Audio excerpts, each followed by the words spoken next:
It continues this noon for hundreds of thousands of people here in western Massachusetts who still don't have power. Progress is being made, but it's not fast enough for those without it who have endured 4 nights in the dark and cold. Joining us for an update on the power restoration process is Sandra Ahern, spokesperson for Western Massachusetts Electric Company. Sandra, thanks for joining us once again.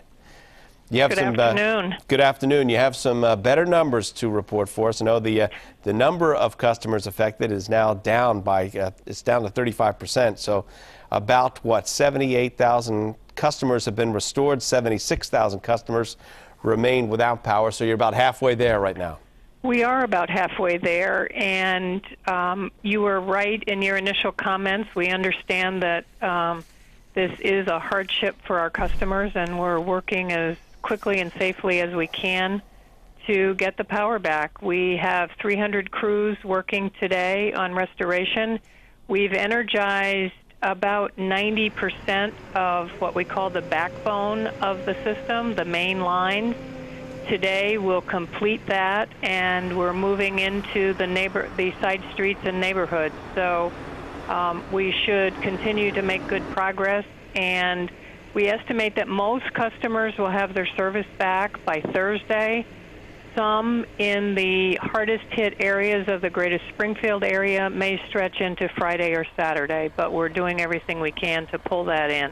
And I think maybe it's a misnomer to say restoration process. You pointed out yesterday, this is a rebuilding process.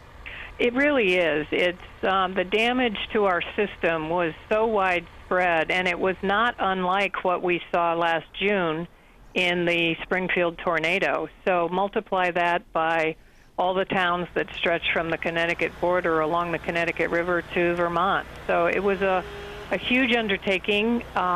We've drawn crews from as far away as Michigan and Mississippi and North Carolina in an effort to knock this down as quickly as we can. And we have the stories of people who have tried different ways to heat their homes. If you do use a generator, give us some of the tips on that, on using a generator properly until the power is restored. Well, first, the generator needs to be installed by a licensed electrician. Otherwise, it can cause damage to your house, and it can also backfeed into the lines to the street and cause serious injury to the linemen trying to restore service. And secondly, you need to make sure that it's well ventilated away from your house, not in the garage or even in the doorway of the garage, because carbon monoxide, as you've been reporting, can find its way into the house and cause very serious injury or death.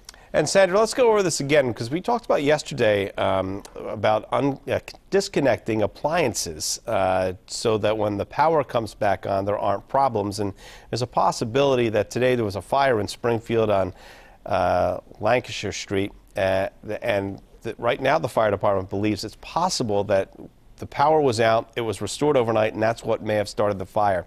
How big a problem is this? How risky is this situation? And what can people do to try to avoid something like that?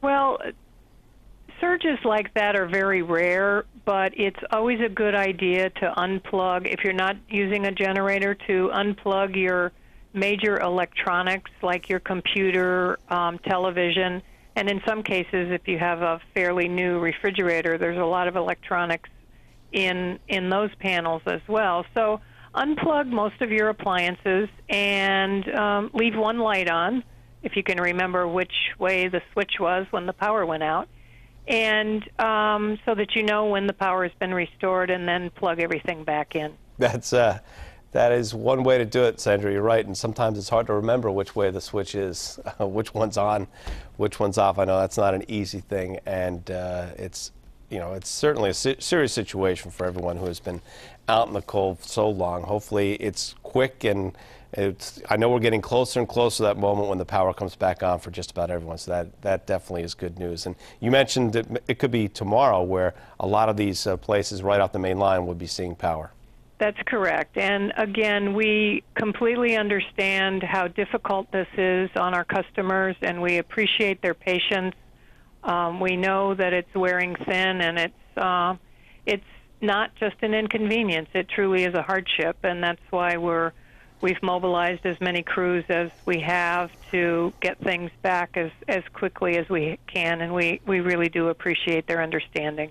Okay, Sandra Ahern from WMECo, thanks very much for the information today, and I'm sure we'll talk before the week is out. Thanks very much for joining us this afternoon. Okay, anytime.